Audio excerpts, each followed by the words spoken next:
మీ కళ్ళద్దాలిక పక్కన పెట్టేయండి. ప్రతి కంటి సమస్యకి బెస్ట్ సొల్యూషన్ ఇస్తుంది American laser eye hospital. Musi river నిర్వాసితుల బాధితుల గోడను వినడానికి హరీష్ రావు ఇక్కడ మాజీ మంత్రి రావడం జరిగింది. అక్కడ ఒక పాప తన గోడను వెలిపించుకోవడం జరిగింది. ఆమెతో మాట్లాడితే ఏం చెప్పారు? అమ్మ ఏం చెప్పావు హరీష్ రావు గారికి? ఏం చెప్పావు?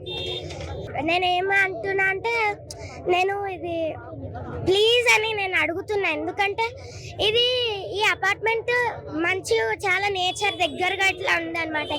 అమ్యూజ్మెంట్ పార్క్ చేసినా కూడా అక్కడ మనుషులు ఉండాలి కదా దాన్ని చూడడానికి. అది ఏదన్నా యుఎస్ లో చూస్తే ఇది ఎందుకు చేయాలని అనుకుంటున్నారు. అందులో ఏమో వేస్ట్ అంత పిచ్చి పిచ్చి అంతా అక్కడ ఉంటది. మూసీ రివర్ ప్రాంతం పక్కనే మీ ఇల్లు ఉందా? అక్కడ అంటే ఇట్లా ఎంత దూరంలో ఉంటుంది నదికి మాకు కనిపిస్తుంది. ఒక గేట్ కూడా ఉంటది, చూడడానికి ఉంటది, లోపలికి వెళ్ళొచ్చు మేము. అక్కడ మసీద్ కూడా ఉంటది ఒకటి. సో అది మేము వ్యూ చూస్తాం, అంతా చూస్తాం. అది ఓకే, కానీ నాకు ఇది నచ్చలేదు అనమాట. ఏదైతే వాళ్ళు కొడదాం అనుకున్నా స్ట్రైట్ గా ఉండాలి కదా. ఏదైనా స్కెచ్ ఇట్లా వీ షేప్ లో ఉంటే నేను ఏమనాలి? అసలు సగం పోతుండే. మా ఫ్రెండ్స్ వాళ్ళ ఫ్లాట్స్ అయితే మొత్తం పోతున్నాయి. అసలు నాకు అర్థం కావట్లేదు. నా చిన్న ఉన్నప్పటి నుంచి వాళ్ళు నా బెస్ట్ ఫ్రెండ్స్. మీరైతే అందరు చైల్డ్హుడ్ ని ఎంజాయ్ చేశారు. ఎందుకంటే అప్పుడు ఇట్లా అపార్ట్మెంట్స్ లేవు కదా. అప్పుడు ఊర్లలో అవన్నీ ఉంటుండే. వాళ్ళ ఇల్లు ఏమి ఇట్లా అంత వేస్ట్ అది ఇది కలిసి ఉండే వాళ్ళు. జాయింట్ ఫ్యామిలీ ఉండేది. ఇప్పుడు మాకు అట్లా కూడా కాదు. నాకు ఎవరు సిబ్లింగ్స్ కూడా లేరు. ఇప్పుడు కూడా టైం కూడా నాకు రావట్లేదు. మొత్తం ఏమంటారు, సో ఇప్పుడు అపార్ట్మెంట్లలో ఇల్లు తీసేస్తే అందరూ ఒక్కొక్కరు ఫ్రెండ్స్ అందరూ ఒక్కొక్క ప్లేస్కి వెళ్తారు కాబట్టి స్నేహితులు ఎవరు ఉండకుండా పోతారని బాధపడుతున్నావా? అది దానికైతే ఖచ్చితంగా. మా ఫ్రెండ్ నిన్న కూడా ఏడుస్తుండే అనమాట. అది మేము మా ఫ్రెండ్షిప్ ని కట్ చేయడం ఎంతవరకు కరెక్ట్ నాకు అర్థం కావట్లేదు. కానీ ఫ్రెండ్షిప్ ని కట్ చేయొద్దని అనుకుంటున్నాను.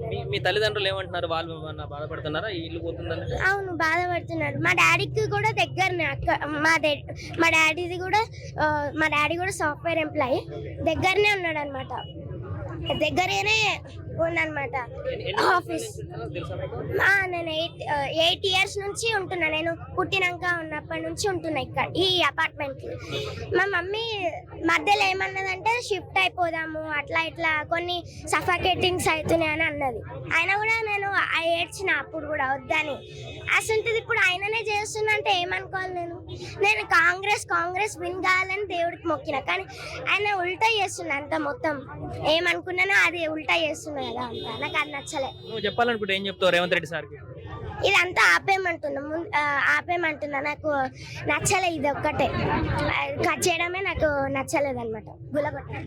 ఇది పాప చెప్తుంది ఏంటంటే ఇప్పుడు కూల్ చేస్తే ఒక్కొక్కరు ఒక్కొక్క ప్లేస్ కి వెళ్తే మా చిన్ననాటి స్నేహితులందరూ కూడా విడిపోతాము. ఇది కొంత ఇబ్బందిగా ఉంది, దీన్ని ఆపాలంటూ కూడా ఆమె విన్నపం చేస్తున్నటువంటి పరిస్థితి కనిపిస్తుంది ఆ పాప. సుమన్ టీవీలో మీ పర్సనల్ అండ్ బిజినెస్ ప్రమోషన్స్ కోసం కింది నెంబర్కి కాంటాక్ట్ చేయండి.